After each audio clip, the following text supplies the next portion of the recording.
pag-ibig niya'y walang hanggang pag-ibig. Ngayon, pag-ibig niya'y tunay, laging tapat kailanman. So, naniniwala po ba tayo doon, mga kapatid, sa Bible verse na yon? Amen. So, dapat po na maniwala po tayo, mga kapatid. Kasi, ito nga, ang tunay na may papakita natin na may pananampalataya tayo sa ating Panginoon. So, ano ang tunay? So, ang tanong ko, ano naman yung mga kabutihan ng Diyos sa ating buhay na ginawa niya? Ayan. So, maraming kabutihan ng ginawa ng Diyos sa ating buhay. Hindi mabilang. Ayan. Siguro, magbibigay na lang ako ng mga mahalagang kaya specific na mga salita. Kasi baka abutin tayo ng siyam-siyam dito pag bibigay ko lahat. Kasi marami talagang kabutihan ni Lord na ginawa sa ating buhay. So, una, matatagpuan po natin sa John 3:16, 1:3:16. Ayan, sabi po niya dito, sapagkat gayon na lamang ang pag-ibig ng Diyos sa sangkatauhan. Ayan, kaya binigay niya ang kaisa-isang anak, upang ang sinumang sumampalataya sa Kanya ay hindi mapahamak, kundi magkaroon ng buhay na walang hanggan. So, di ba mga kapatid, tunay nga nakakaibuti ng Diyos sa atin, kasi yung kaisa-isa niyang anak, ayan, binigay niya sa atin para yung sinumang sumampalataya sa Kanya ay hindi mapahamak at ayan, magkaroon ng buhay na walang hanggan. Yan, so, alam niyo mga kapatid, walang ibang makakagawa nun kundi ang ating Panginoon. Amen? Amen. Amen. So, kayo mga kapatid, kaya nyo bang ibigay kung sakasakali yung kaisa-isa nyong anak? Kaya nyo ba? Ayan, hindi, no? Ayan, so, napakabuti talaga ni Lord kasi, ayan, ibinigay niya yung pinakaisa-isa niyang anak para sa atin. Ayan. So, pangalawa, ito po ay matatagpuan sa Ezekiel 37:14. So, sabi po niya sa Ezekiel 37:14, hihingahan ko kayo upang kayo'y mabuhay at ibabalik ko kayo sa sariling bayan. So, ibig sabihin nito, malalaman natin. So, ay, kadugtong pa pala, ibabalik ko kayo sa sariling bayan, sa gayon, malalaman ninyo na akong si Yahweh ang nagsabi nito at aking gagawin. Yan, so, ang Diyos ay mabuti sa atin kasi binigyan niya tayo ng hininga. O diba yung hininga, binigyan niya tayo, ayan, binigyan niya tayo ng hininga para tayo ay mabuhay. O, pasalamat tayo sa ating Panginoon kasi hanggang ngayon buhay pa tayo. Amen? Amen. Amen. Kasi pasalamat tayo sa ating Panginoon kasi buhay pa tayo.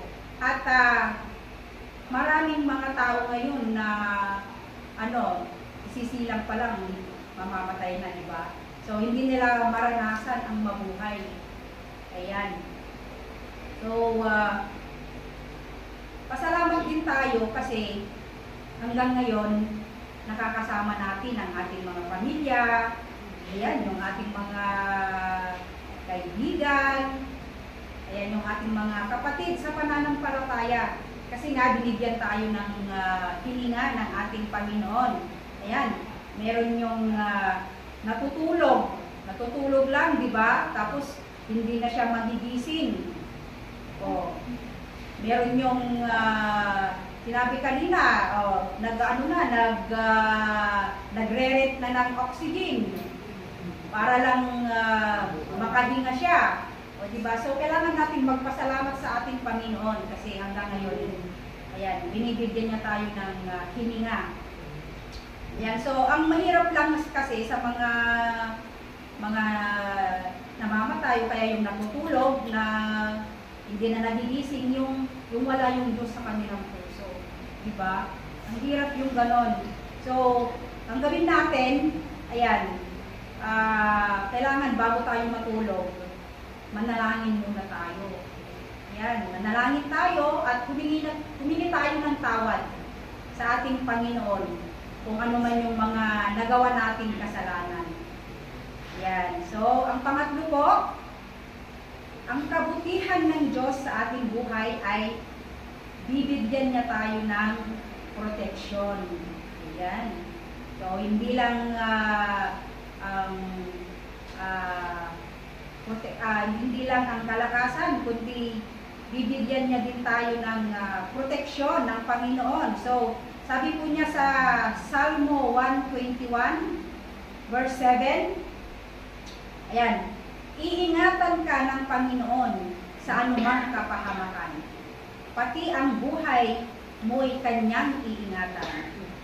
So, di ba napakabuti ng Diyos sa atin kasi palagi tayong iniingatan ni Lord sa lahat ng kapahamakan.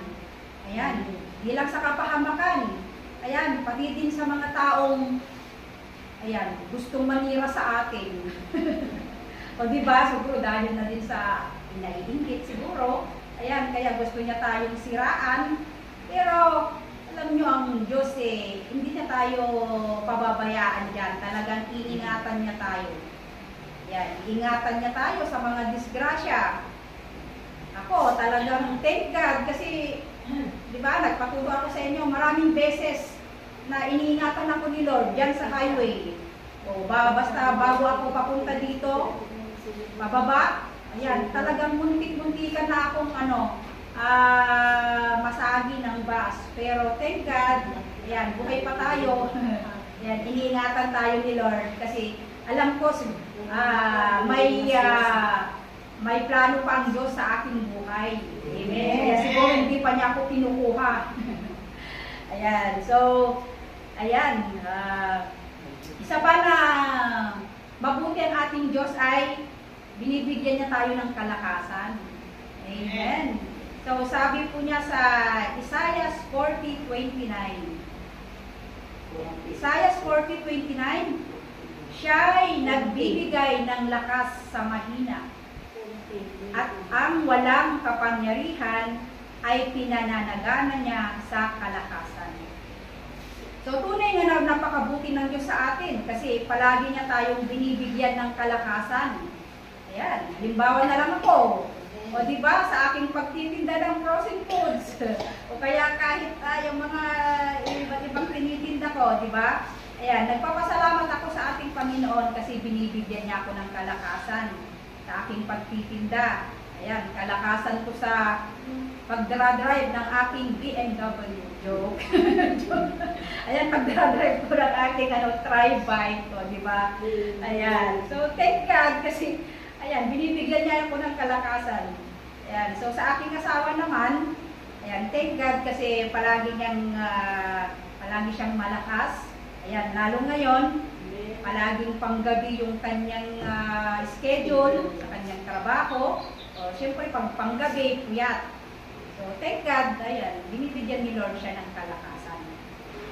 So, ang panglima na ang ginagawa ng Diyos nakabutihan ay yung mga pagpapala. Ayan, so matatagpuan po ito sa Kawikaan 10:22. So sabi po niya sa Kawikaan 10:22, ang pagpapala ay nagpapayaman at ang hindi niya idinadagdag ang kapanglawan. Ayan, so napakabuti ng Diyos sa atin kasi binibigyan niya tayo ng mga pagpapala. Ayan, o diba, pinagpapala ni Lord ang ating mga trabaho. Ayan, mga may bukid. O, sila Sister Daisy, Sister Mayan, ayan, palagi niyang pinagpapala yung kanilang mga bukid. Kasi inuuna nilang Diyos, diba? Ayan, so, at syempre, ang ating kung mayroong negosyo, ayan, at kahit anumang pinagkakakitaan natin, yung